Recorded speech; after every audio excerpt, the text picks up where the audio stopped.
नमस्कार मित्रों, क्या आपने कभी सोचा है कि मैं कौन हूं? क्या मैं ये शरीर हूं या इससे परे भी कुछ हूं? भगवद गीता का 13वां अध्याय क्षेत्र क्षेत्रज्ञ विभाग योग हमें इसी गूढ़ प्रश्न का उत्तर देता है। यह अध्याय आत्मा और शरीर, प्रकृति और चेतना, सच्चे ज्ञान और अज्ञान के बीच फर्क को उजागर करता है। भगवान श्री कृष्ण अर्जुन से कहते हैं, यह शरीर क्षेत्र है, यानी कर्म का मैदान, और जो इसे जानता है, जो इसे देखता है, वह है क्षेत्रज्ञ यानी आत्मा। यह अध्याय हमें बताता है कि हम केवल यह शरीर नहीं हैं, हम चेतन आत्मा है जो इस शरीर में रहकर अनुभव करती है, कर्म करती है और सीखती है। जब हम यह पहचान लेते हैं कि हमारा सच्चा स्वरूप शरीर नहीं बल्कि आत्मा है, तब हमारी सोच बदल जाती है, हमारे निर्णय बदल जाते हैं और हमारा जीवन बदल जाता है। हम जो जीवन में अक्सर दुखी होते हैं क्योंकि हम अपने आप को केवल शरीर, रूप, पैसा, पद या नाम से जोड़ लेते हैं। जब शरीर बीमार हो जाता है, हम टूट जाते हैं। जब कोई आलोचना करता है तो हम बुरी तरह आहत हो जाते हैं।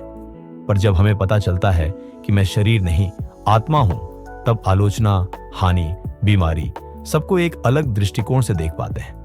यह अध्याय हमें सिखाता है असली ज्ञान क्या है।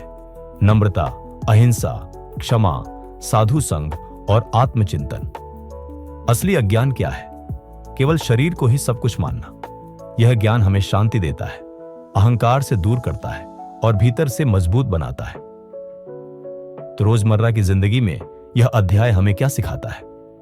जब कोई आपको नीचा दिखाए, याद रखिए आप आत्मा हैं, अपमान आपको नहीं छू सकता। जब जीवन में संकट आए, जानिए कि यह शरीर का अनुभव है, आत्मा साक्षी है।